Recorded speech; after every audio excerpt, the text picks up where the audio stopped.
भैया हम आप लोग एक बिरहा सुनावे जाते। हमारे बिरहा का शीर्षक बा स्वतंत्रता सैलानी वीर शीतल पाल की कुर्बानी। आजा मास्टर, 4 लाइन का भूमिका बा। लाख गर्दिश में होगा भले से रिनाहर, काम होगी हरगिज न उनकी दहाड़े। हालत चाहे जैसा भी होगा, अरे जुर्रत कहाँ कोई गीदड़ पछाड़े। अरे सूली पे संग्राम सिंह चढ़ गए, अरे इंतकाम झूरी लिए आस में। अरे अशोक कवि की कलम गाती गाथा, पराक्रम जो शीतल का इतिहास में।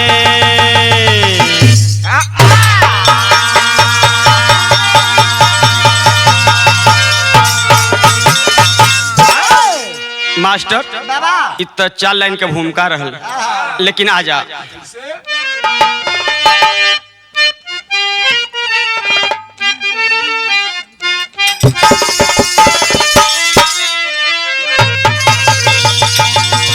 उहे के जलवा।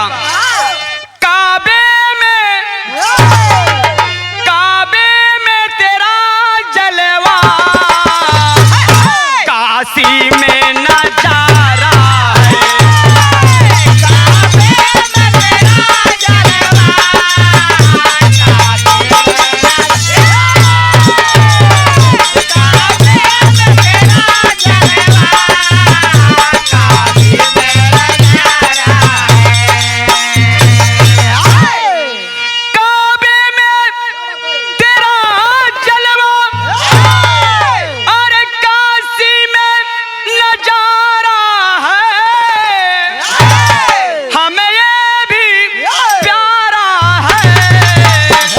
हमें वो भी तो प्यारा है, हमें ये भी प्यारा है, हमें वो भी तो प्यारा है, हमें वो भी तो प्यारा है। भैया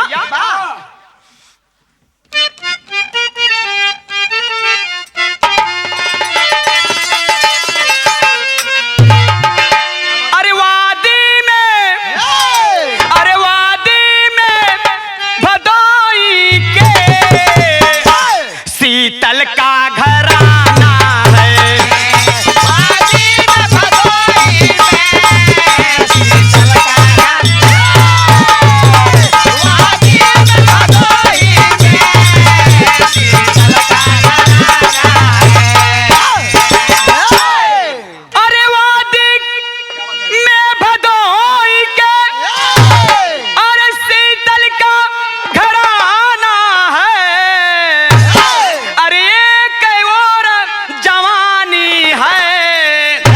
एक और जमाना है।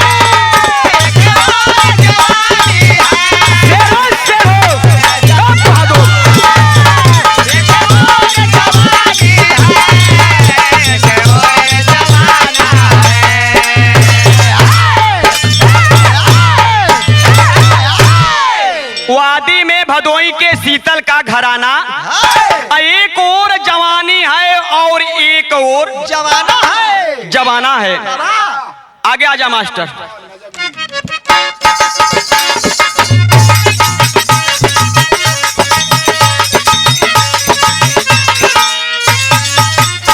अरे सन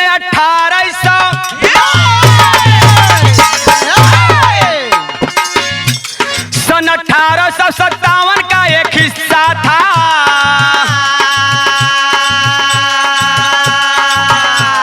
भदोई यूपी जो बनारस वाला हिस्सा था।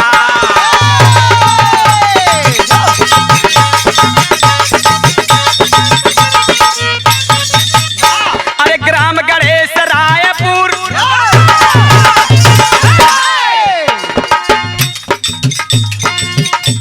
ग्राम गणेश रायपुर बताया जाता है।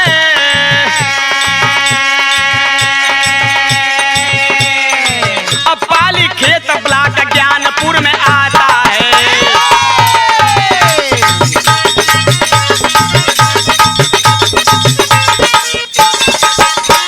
अरे वहीं के शीतल पाल,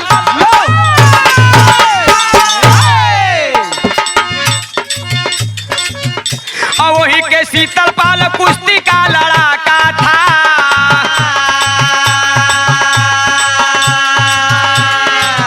और घूम के दंगल लड़ता लहराता पड़ाका था।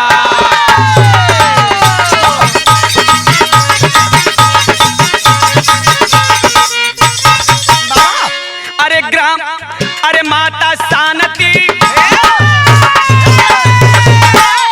माता शांति भेड़ पाली में चराती है।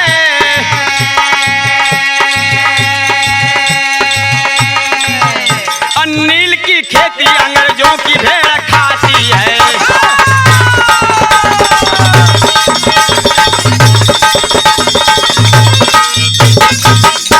अरे शांति पाल,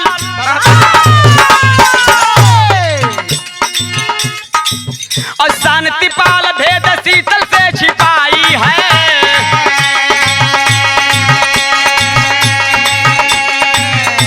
और खो गई भेड़ दो माँ ऐसे ही बताई है।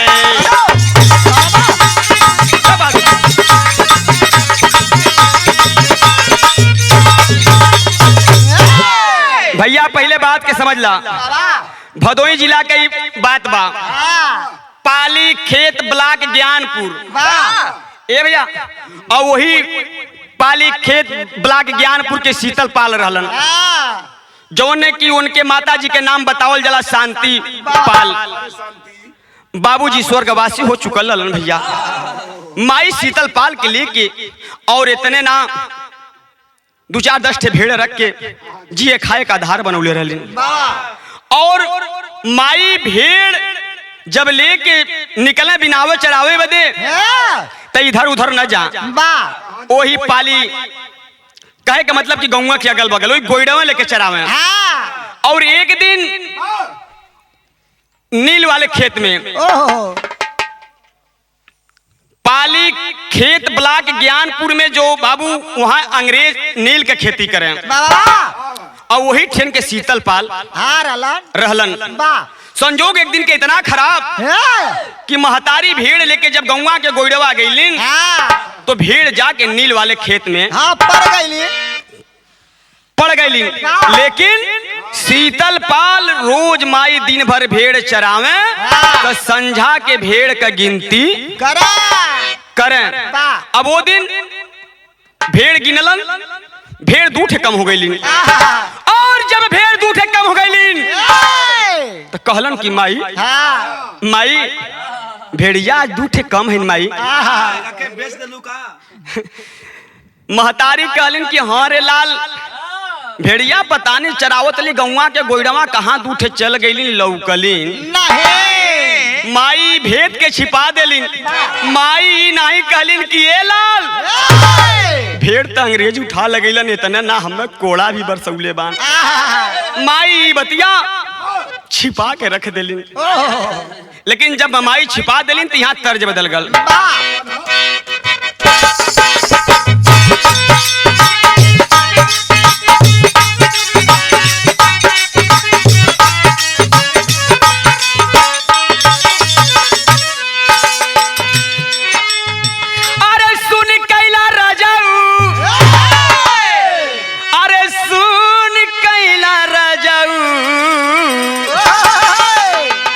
कचौड़ी गली सुन कैला रजाऊ, अब मिर्जापुर का कैला गुलजार हो, कचौड़ी गली सुन कैला रजाऊ।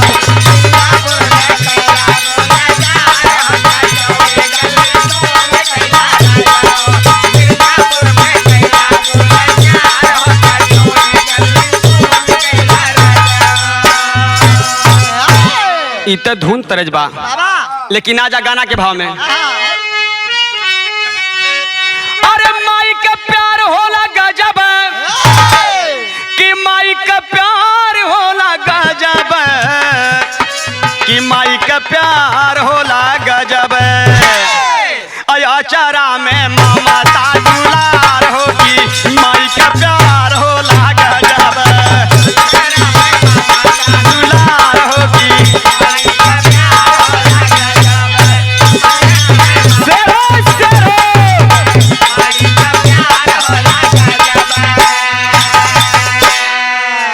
अब भेड़िया के खोजा शीतल चल लाखे तरिया,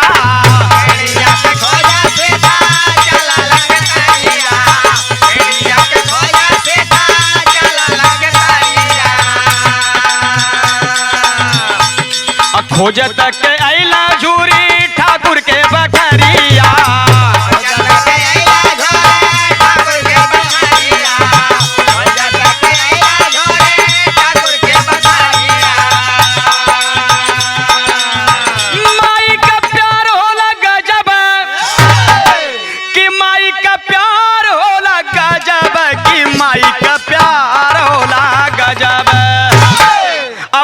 भैला भेदिया उघार होगी, माई का प्यार होला गजब।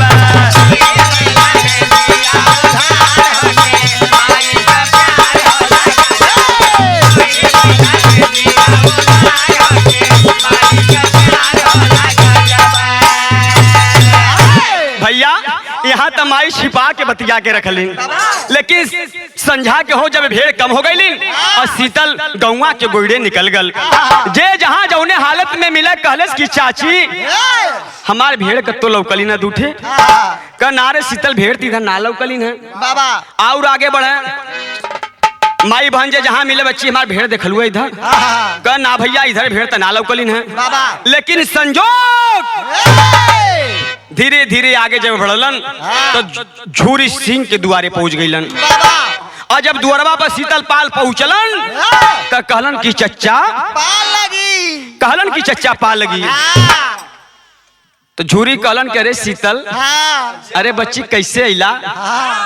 झूरी का शीतल कहलस की चच्चा चच्चा आज हमार दूठे भेड़ है ना है हेरा गइलिन चच्चा, कह तोहके ना मालूम भेड़ कहाँ है? कहलस की ना चच्चा कहीं हमें मालूम हो हम भेड़िया खोजी चच्चा। कहें कि तब कहें चच्चा जानत हुआ तब बतावा चच्चा। और इतनी बात जब रो करके शीतल पाल झूरी चच्चा से कहले सो, झूरी कहलन की पगला भेड़ कोई दूसर ना रे लाल, ऊ भेड़ अंग्रेज उठा के लगेलन। और भेड़ त भेड़ तोहरे माई के मार कोड़ा मार कोड़ा मार मार कोड़ा बरसौलन। अरे बाप रे बाप! ये तनी बात जब शीतल पाल सुनलन हो तक होत का बाप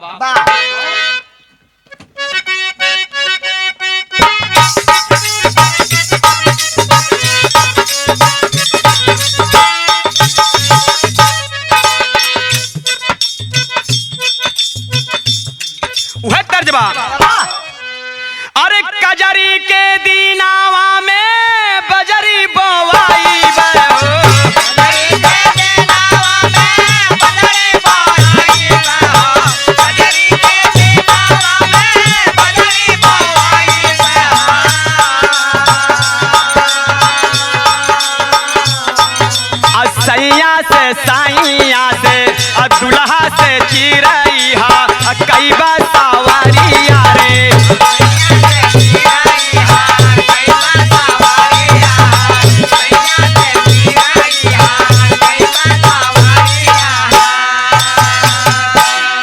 इत धुन तरज बा, लेकिन इधर शेर करत का बा। आजा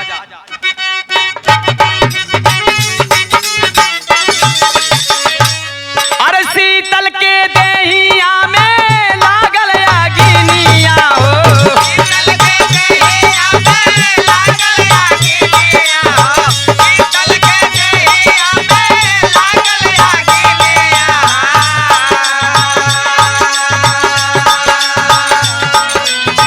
भड़कल बा शेरावा जू उझारा ये भैया हो।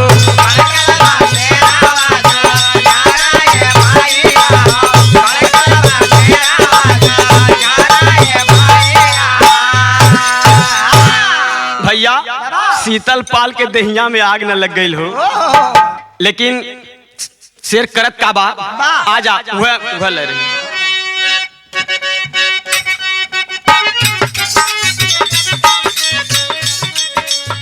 आल्हा के जैसे मिला उदल बीरानावा हो।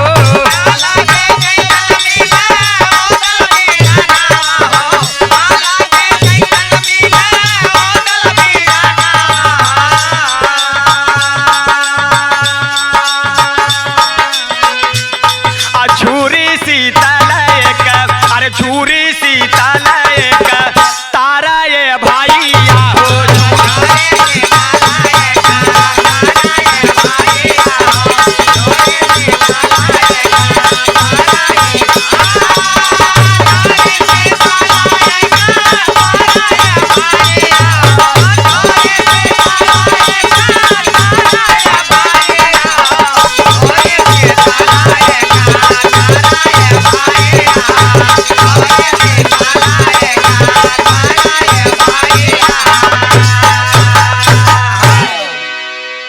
शीतल कहलस कि चच्चा जैसे आल्हा के उदल मिल गईलन, और वैसे आज शीतल के झूरी चच्चा मिल गईलन। क्या बात है। कहलस कि चच्चा आज साथ द चच्चा, अंग्रेजन की हम अंग्रेज बना के छोड़ब चच्चा। अंग्रेजी पढ़ा के आज छोड़ल जाए। कहे अंग्रेजन के अंग्रेज बना दे। कहलन कि तब कह चच्चा खाली साथ दे दा चच्चा। लेकिन हाँ, लेकिन आजा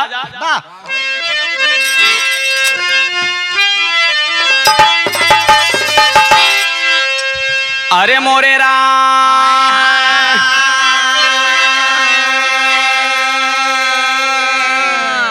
अरे मसाल क्रांति वाली जल गई, गर्जा शेर बघेला नाहर शीतल पाल। अरे पाल बहादुर,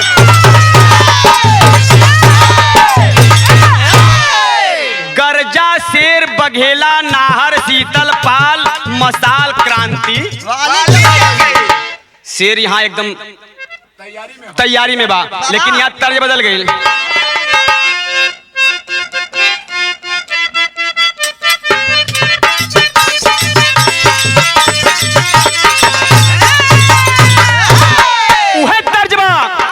मास्टर बजौलन है। अरे का पगला गइलू ना मोरे अइया, का पगला गइलू ना।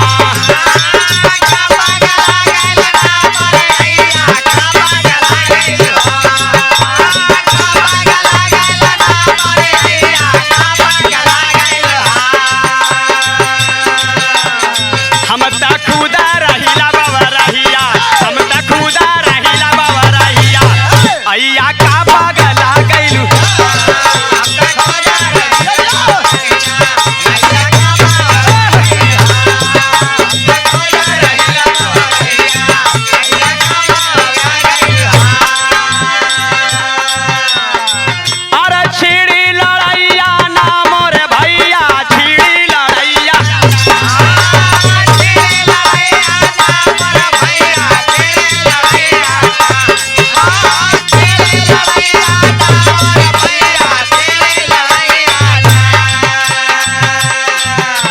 कोरा छू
भैया बाबा शेर अंग्रेजन से लड़ाई ले लेता है बाबू, झूरी चच्चा साथ दे देले हुअन। शेर मानता नहीं है, लड़ाई छिड़ जाती है, अपने देश के लिए के झंडा तिरंगा रजा दौड़ जाता है। लेकिन आ जा यहाँ आगे पापड़ लगे, अरे मिला है बागी मोरवा नदी का छारे झूरी ललकारे हो, अरे मिला है बागी मोरवा नदी का छारे झूरी ललकारे हो, आप पकड़ के घोड़ा पीट कर केहू ना मारे झूरी ललकारे हो।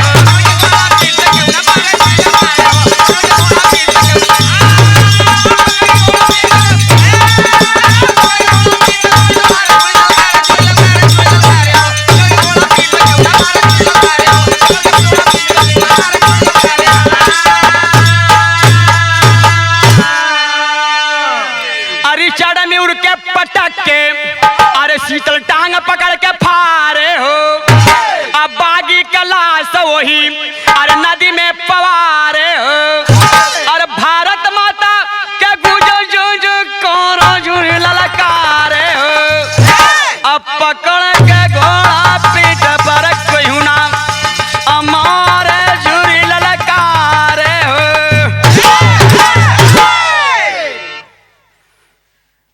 शीतल पाल कहलेस की चच्चा आज काम कर जा चच्चा।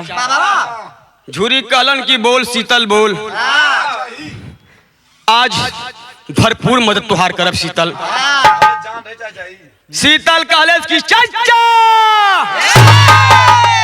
कहलेस की चच्चा आज खानदानी भीड़ हम लेके मोरवा नदी के किनारे चलत हई, कहलेस की खानदानी भीड़ लेके मोरवा नदी के किनारे चलत हई चच्चा, और तू पहुंचा चच्चा। कहलन कि तू पहुंचा अंग्रेजन के खेमा में, कहलन कि वहां पहुंचा और जाके आवाज दे ये गद्दार बाहर निकाल। गैलन झूरी चच्चा, कहलन कि रिचार्ड में और रिचार्ड में और बाहर निकाल, निकाल बाहर। जब इतनी बात झूरी चच्चा उन्हन के खेमुआ में पहुंच के आवाज देलन हो, अंग्रेज देखलन कहलन कि दरवाजा पर आके कौन कौन गरजा था, ऐन आवाज दे के अपन दम कसी बना लेलन भागे वाली। और शीतल कहलन कि चच्चा अंग्रेजन के ललकार के भाग के ही मोरवा नदी के किनारे और जहां केमा पर खानदानी भेड़ चरावत थी, और शीतल ललकार के जब भगलन तो अंग्रेज घोड़ा से पीछा अंग्रेज घोड़ा से पीछा कर लेलन। लेकिन बार उधर अंग्रेज का घोड़ा और इधर झूरी सिंह रजा पैदल रजा दमकसी बना के भागत हुअन और भाग गलन। जब शीतल पाल के लगे पहुंचलन तो कहलन कि शीतल पीछे पापी आ रहे हैं। शीतल अरे पीछे ताको पापी आ रहे हैं। इतनी बात जो होने वक्त झूरी चच्चा शीतल से कहलन, शीतल कहले कि चच्चा घबराने की बात ना है चच्चा, घबराने की बात ना है चच्चा, कहे कि बच्ची अब जो करना है अपना भी इस जगह पर कर लो। बाहर शीतल पकड़ लेता है, पकड़ लेता है, यही बावां हाथ से घोड़ा का लगाम हो, और घोड़ा का लगाम जब पकड़ लेला खींच के अब पटक के ना उ जवन के हुना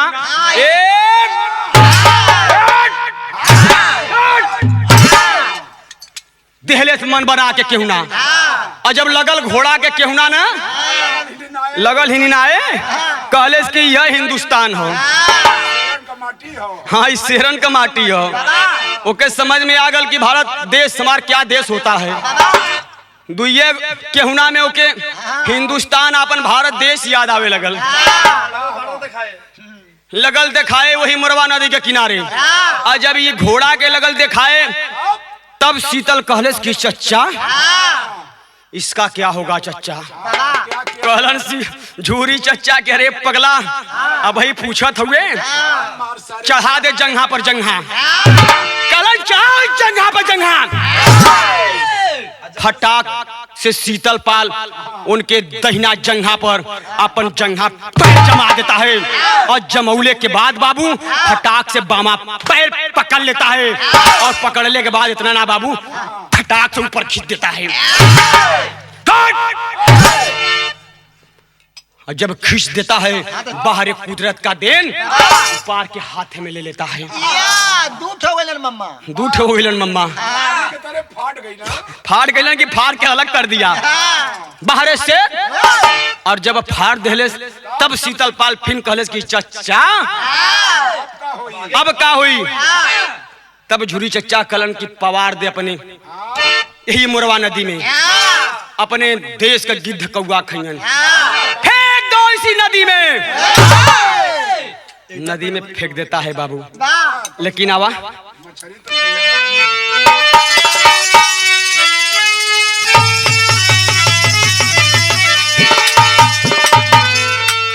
हंस पालवांस के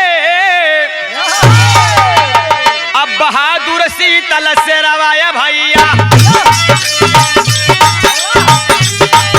खोजा मुदैया सगरो खोकिया लगा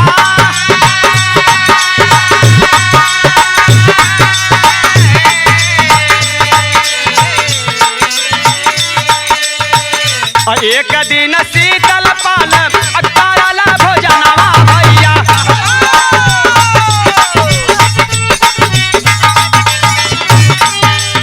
माता शांति पाल बैठी बेनवा हो डोला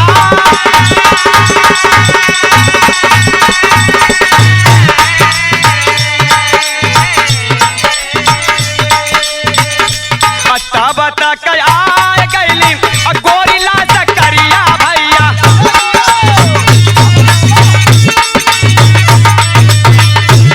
धोखावा में गोली दिहला शीतल पर चाला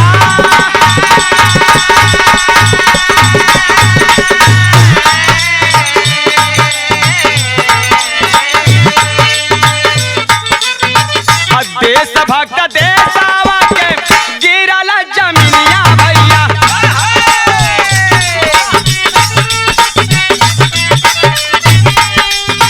शानती के गैला हो सुगानावा हेरा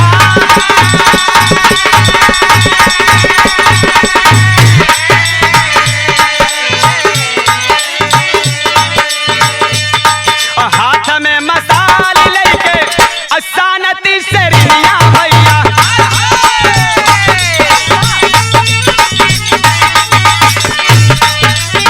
ज्ञानपुर वाली दिल्ली छवनी हो चला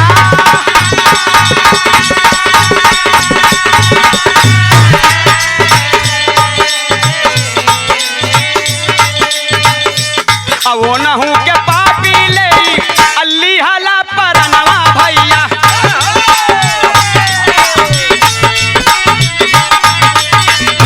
बूढ़िया मतारी पर गोलियां हो चला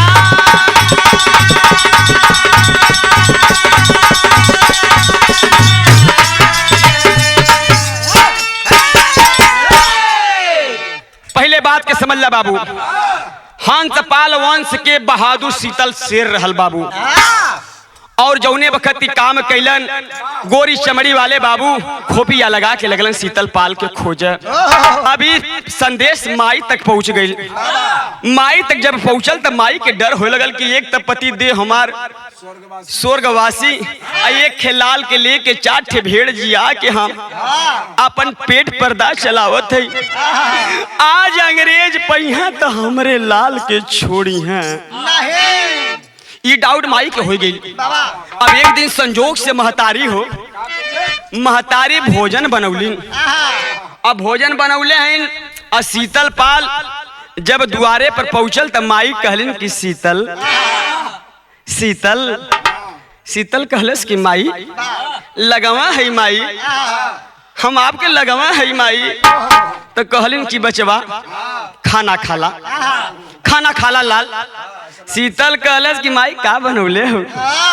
महतारी कहलिन कि लाल आज खिचड़ी बनौले है लाल। शीतल कहलस कि माई गरीबी बदे खिचड़ी भी बहुत हमाई, ये अमृत से भी बढ़ के हमाई। बाहरे महतारी यह बोरा हो सुतियवा बोरा जेके हमने कहल जला सुतरी वाला बोरा, वही के बिछा के और शीतल पाल के स्टील वाले थाली में खाना निकाल के और रख दिलिन, कहलिन कि खा ल लाल। शीतल खा ल, लेकिन शीतल के बतिया ना मालूम है कि हमें गोरी चमड़ा वाले खोजत है, ये खाली माइया जानत है। और एक कवर, दू कवर और तीसरका जब डललन तब ले माई कहलिन कि शीतल अरे बचवा के बात कहे चाहते। शीतल कहलस कि माई तू जन्मौला एक बात नहीं अनेक बात कह सकलू, हजारों बात। कहलिन कि कहा लाल। शीतल कहलस कि कहा माई का कहे चाहत हो। माई कहलिन कि अरे पगला भोजन कर ले लाल और तू यहाँ से भाग जा लाल, भाग जा लाल। शीतल कहलस कि माई ई तू का कहत हो, ई तू का कहत हो माई।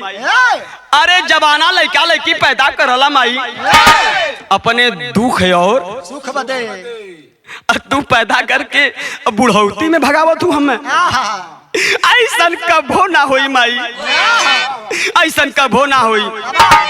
और तब ले बाबू अंग्रेज गांव को घेर लेते हैं और शीतल के दरवाजे पे आके गोली मार दिलन बाबू। और जब गोली मार दिलन तो इधर माई का करेला आवा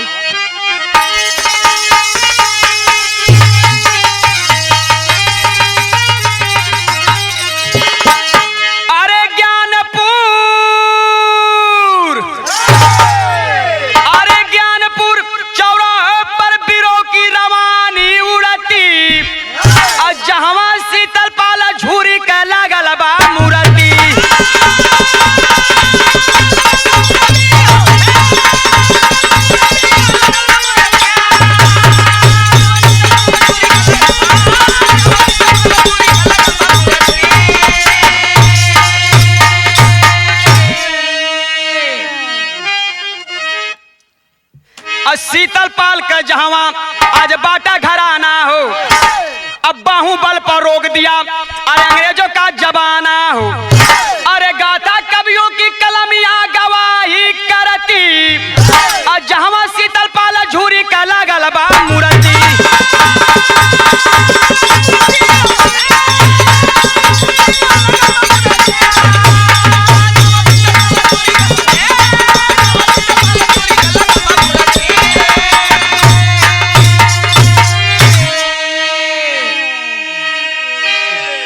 बाहर शेर अपने बाहों के बल पे, अपने बाहों के बल पे अंग्रेजन का जमाना रोक दिया।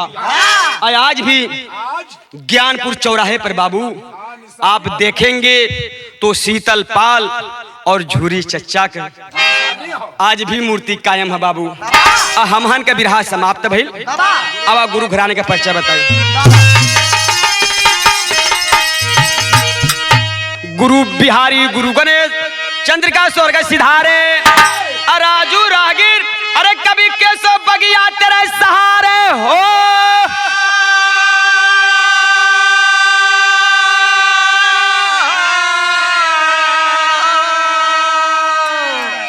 अब मसाल क्रांति वाली जल गई, राधे कभी सो